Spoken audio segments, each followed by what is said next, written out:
60 Minutes Overtime.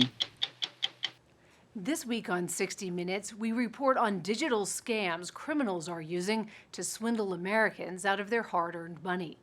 The scammers don't discriminate, but seniors lose the most money.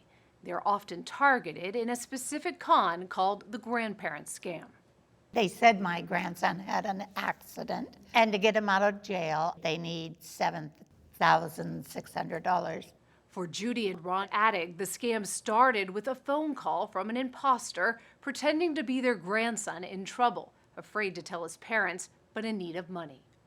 We did ask, why didn't you call your dad? And oh my God, he'd be so mad at me or whatever. He said, I'm going to have somebody come and pick up the money. Were they convincing? Oh, very. And yeah, we broke in and gave it to them. The scammers sent a courier to the Attigs to pick up the first payment. Did you want to look at it or no? No, I can't admit it, no. Oh, okay, well then, please. Yep. Okay. Thank you. Okay, your name is? Jessica? Days later, the greedy con artists called the couple to ask for more money. Alert to the scam, they recorded the conversation. Yes, hello, this is Attic. Mrs. Attic, yes? Yes, hi, ma'am. My name is Daniel Korber.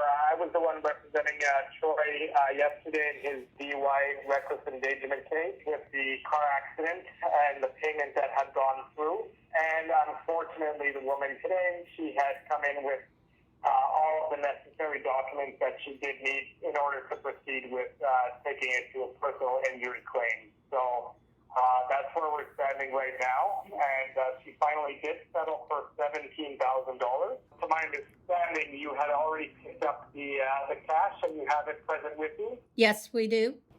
The Attigs did not hand over any more money and contacted the authorities.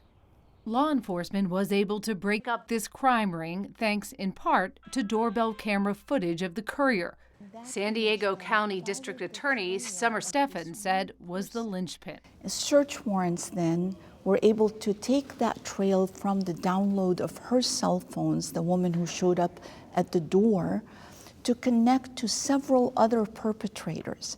From that, a connection of the dots happened to crimes all around in multiple regions, bringing down really an organized syndicate that was operating across the United States. At the moment you realized this is a scam, what was the feeling? Stupid. $7,600 hits hard. Well, that yeah. was for our, if we wanted to go on a trip or something. It was terrible. I was a mess.